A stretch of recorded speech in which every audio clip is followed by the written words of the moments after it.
Are you, my little bunny? It is impossible to convey, in paltry written English, the astonishing breadth of dark, rich, velvety plumminess with which Hugh Grant delivers that line in Amazon's gloriously fun 3-episode mini-series, A Very English Scandal. It is plummier than an Argentinian Malbec. Plummier than the Williams family's icebox at midnight. Put it this way: when you order mushu pork, it comes on the side. Is how plummy. It is the sound of privilege, distilled to its essence. Into that brief string of phonemes Grant deftly infuses centuries of British class hierarchy, blending notes of high camp with potent, pharmaceutical-grade smarm and a preening, self-congratulatory sense of entitlement. He says, "Are you, my little bunny?"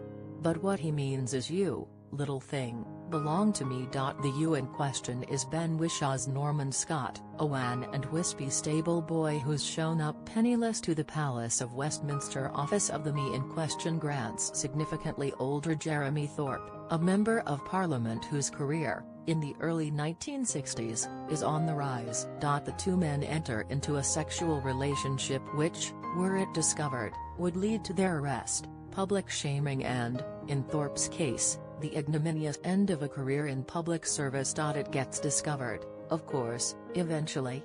The resulting scandal, involving blackmail, conspiracy to commit murder and a spectacularly bungled attempted murder resulting in canicide, turns out to be, as the title suggests, very English indeed, in that it is fueled by the desire to avoid the one thing Brits fear more than death: embarrassment. The resulting trial, which takes up most of the 3rd episode, is no slouch in the British department, either, what with its wigs and robes and I say, S&C here. S and arch diffidence and diffident archness and what not. Watching this very, nay, achingly, English affair play out, and then flame out, is what a Brit might call a right old hoot. It's soapy, funny, by turns gorgeous and grubby, and performed with a kind of headlong verve that's never less than fascinating to behold. In its central conflict between representatives of the old, toffee-nosed and deeply closeted upper classes and the young, hedonistic and exultantly outworking class, the series wears its heart on its flared paisley sleeve. The screenplay is by Russell T. Davies based on the 2016 novel by John Preston, and it's directed by Stephen Frears. The series dives into this gratifyingly dishy story in the hopes of making a larger point about gay history. It succeeds, mostly. Thorpe and Scott began their affair while homosexuality was still illegal in the UK, and it became public fast on the heels of decriminalisation. We see Grant's Thorpe and Whishaw's Scott embrace those changing times along divergent tracks: Thorpe into marriage, family and respectability, Scott into partying, poverty and halting attempts at heterosexuality.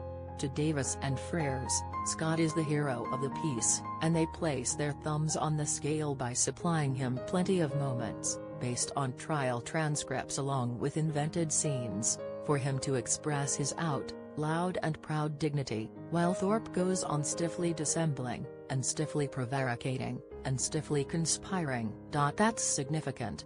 Had A Very English Scandal been made even 10 years ago, the story might simply have been mined for its sordid details, of which there are plenty, without placing it in a meaningful context.